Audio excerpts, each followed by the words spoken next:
So Josh, you see Mr. Mose right there? Yeah. Is that a replica or a homage of Mr. Softy? I don't know, you put me on the spot, man. Huh? Yeah, this is completely unscripted. I don't know. Does Mr. Softy own the market? I don't know. Well, that looks like a Mr. Softy truck. The only thing different is the music. Yeah, and the name, I guess. So is that a homage or a replica? I guess you could say that.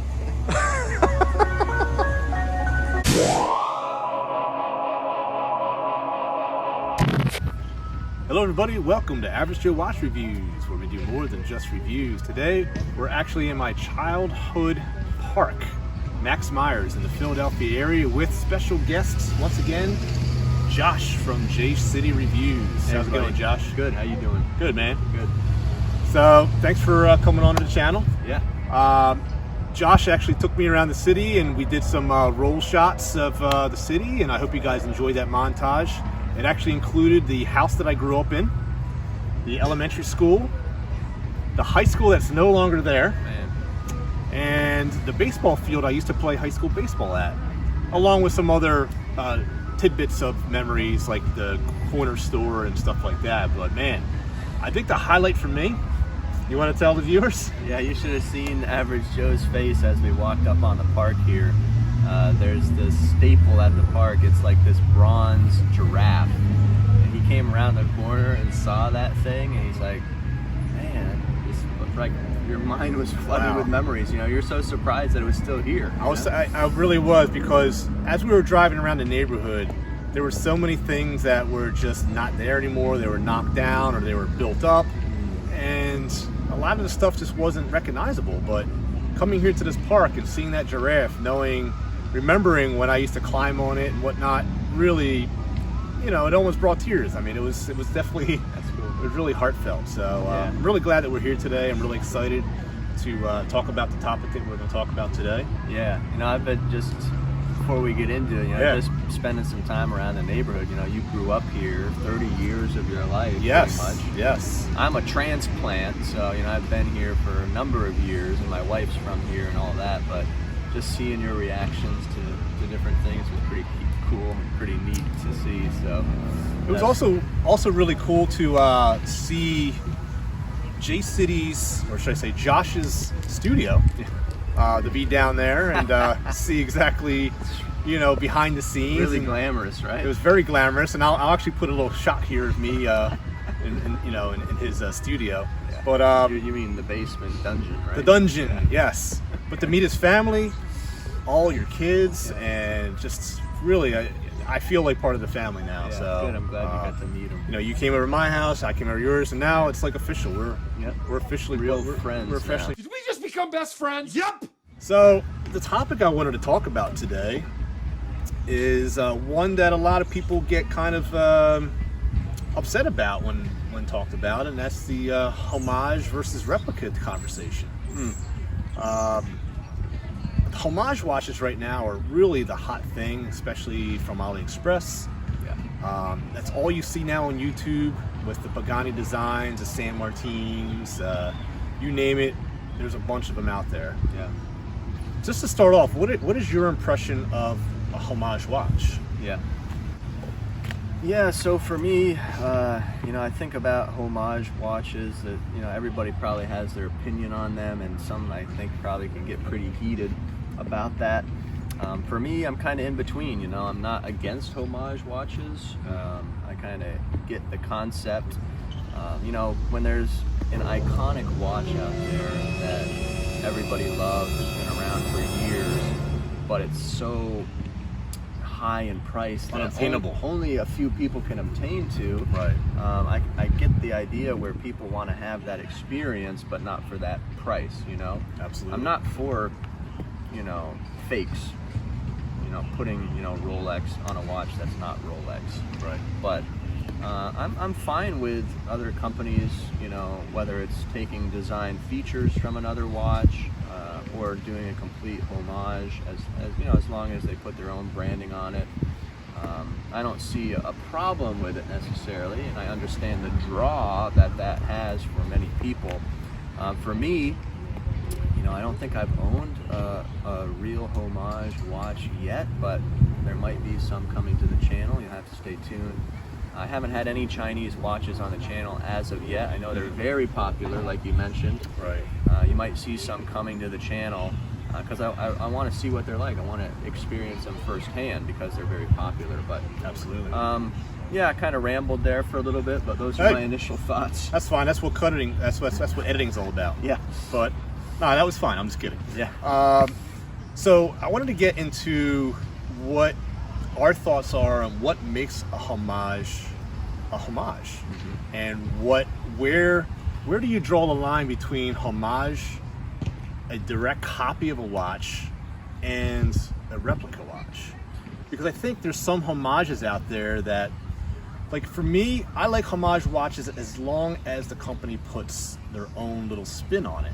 Okay. You know, if they change a certain element of the watch and they don't copy it exactly, the company just basically has no creativity whatsoever and just replicates a watch.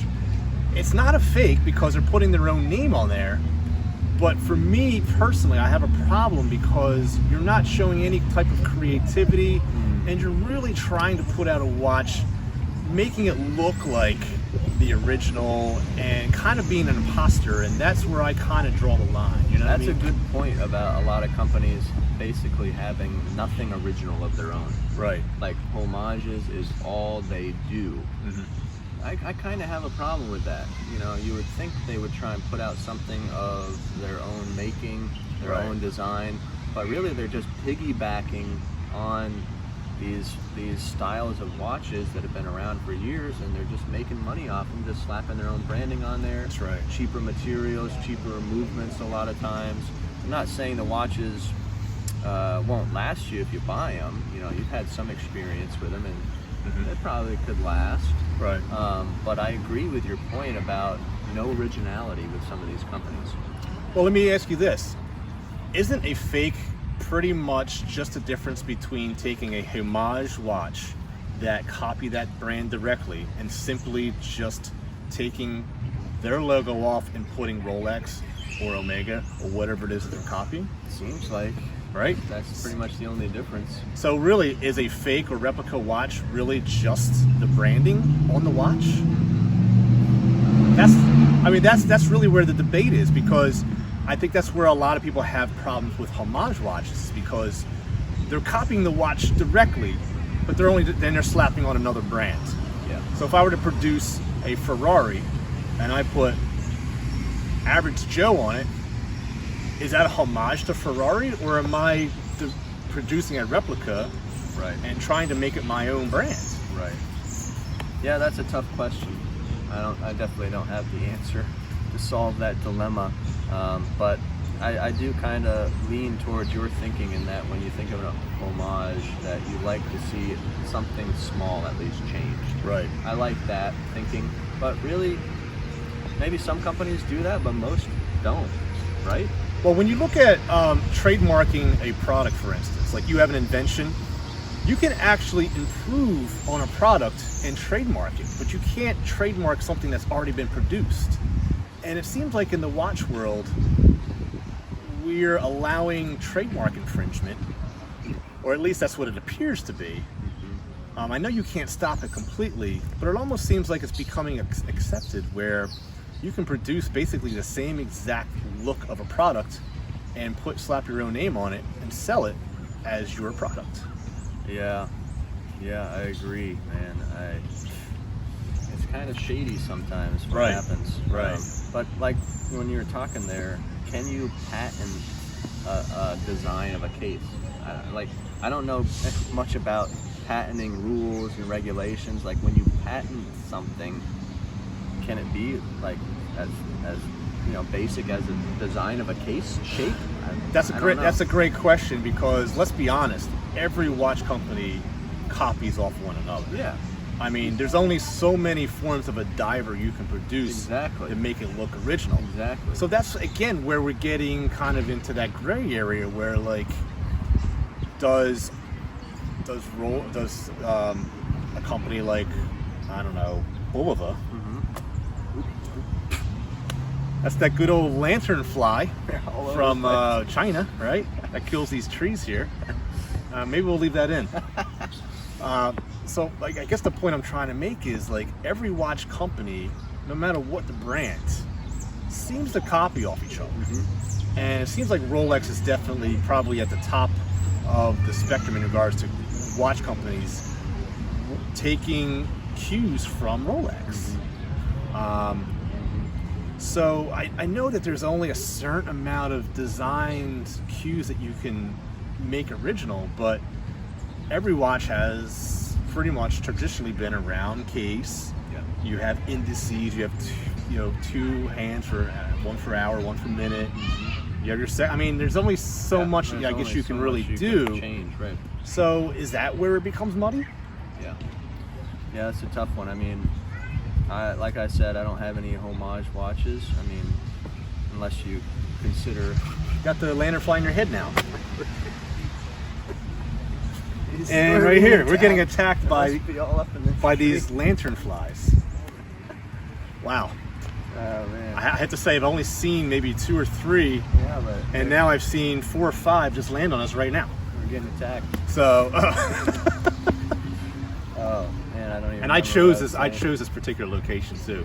We had squirrels behind us eating nuts, lantern flies all over us. So maybe not the best, but we'll keep going. Yeah. Oh man, I forget what I was saying now, but I was thinking of something you said off camera, not even today, but about Homage watches. Is that you were saying you don't think you could even really wear a Homage and keep one in your collection because what you were afraid of is that someone stops, is that a Rolex GMT? Yes. And then you have to go through the whole spiel. Oh no, it's not. Yeah, it kind of has that poser effect where like, and I'm not trying to be. And you're not a watch snob. I'm not a watch snob. You know that. I really am not. I mean, I have a $10 Casio that I wear. I mean, so in no way am I trying to portray this, but for me, like, I want to wear watches that are original, that aren't trying to be something that they're not.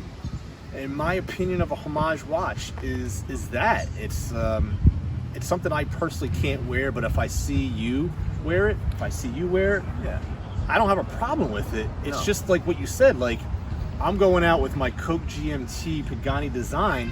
Someone comes up to me and says, "Hey, that's an awesome Rolex." It makes me feel bad because that's not the impression that I'm trying to portray. Yeah. So I'm thinking to myself, okay, I would rather wear like the modded Seiko that I got. It's a Seiko with a Seiko movement. Beautiful piece. It's a beautiful piece, but it's paying homage to the Tudor Black Bay. I don't necessarily have the funds right now to get another Grail piece. So I had someone reach out to me and say, hey, I can build you a Black Bay, but it'll have Seiko parts. And it won't look exactly like it. It'll have its own originality. Sure. So this watch has a lume crown. It has a sapphire crystal with red tinted exhibition case back. Nice. The face of it is Seiko, and it doesn't have that Tudor script. Did you bring it today? I didn't because I was hoping to look at that. I actually had to send it back because it got damaged in transit. Get out of here. So we'll next have to time, wait on the review then. Well, it'll bring you back. It'll bring us back together. Okay. It'll have a reason. You'll have a reason to see me again. I'm looking forward to seeing that in person. Awesome. It is an awesome watch. Yeah. But that's right a whole there. Other topic right there. Modding and making a mod look like another watch. That's a good segue into it. What is your opinion of that? Does that fall into? I like that. Does that fall into Homage? Does that fall into? No, I think Replica? that's a completely different thing because, like you said, with your example of that modded Seiko to look like the Tudor Black Bay, you can see the similarities between the Black Bay immediately. It's even got the snowflake hands put on there, which is cool. Right. But at the same time, it's not a Tudor, and you can see Seiko there as well. Just Seiko on a dial, and it has a Seiko NH35. But even just the Seiko design elements, you can still see as well. But Seiko case. Yeah, I mean, I think it's really cool, honestly. Okay. I like it. I actually wasn't even thinking about bringing that up, but that's actually a good point. Like, some of you guys out there might say, well, that's a fake, that's a replica, that's a homage. Josh and I don't agree. We believe that is a modded Seiko because it has Seiko elements in it. It's paying respect, maybe, too. Paying respect is a way to say Yeah. it. And I would actually be proud to say, no, this is not a Tudor Black Bay. This is actually a Seiko. Yeah. Oh, cool. I didn't know Seiko made those pieces. Good conversation. No, Seiko does not make these pieces. This is actually a custom one of one that was built for me. Yeah. Oh, wow, that's pretty cool. So it actually leads into a different type of conversation as opposed to nice Rolex. No, this is actually a Pagani design. Well, what's that? And it kind of, it's a different kind of conversation that I don't want to have. Absolutely. Yeah, you're right about that. Yeah. So, yeah. So I think that we definitely hit on some good points here. Do you have any final thoughts on? It's a good topic. You know, like Joe said, we're not watch snobs. So if you're really into Homage watches, hey, that's great. You know, a lot of channels do really well, kind of focusing in that niche market of, you know, Chinese Homage is great. I'm glad for that. Like I said, I'm going to feature some on my channel here really soon, kind of get some hands-on experience. Hopefully I can talk about it in a little more detail when I get my hands on some of these, but we're not against people who are into them big. And I own 2 Homage pieces currently. One of them is actually in a giveaway, and I'm actually thinking about giving a second one away. You know, it's a $100 watch, that Pagani you're giving away. So I reviewed the piece for the channel. I thought to myself I would enjoy it, but I haven't really worn it. And it really is a quality piece. Like, for under $100, it's really hard to argue the quality and craftsmanship of the piece, which is why I want to share it with you, the subscribers. Cool. Well, Josh, I think this was a great conversation. I didn't know where it was going to go. I love doing these live and unscripted. Yeah. I actually learned a little bit about myself and figured out why I think I'm giving away this piece, because I really just wanted to do a giveaway, but I think the fact that I don't feel comfortable wearing the watch and having to explain it to others is really the reason why I'm giving this watch away to you, the subscriber. So hopefully I didn't cheapen that experience for you, because that's just my own opinion. So take it as it may. Thank you so much for joining us. And always remember, Josh, it's always time to be kind to one another. Please take care of each other. God bless. And we'll see you next time on AvgJoeWatchReviews. See ya.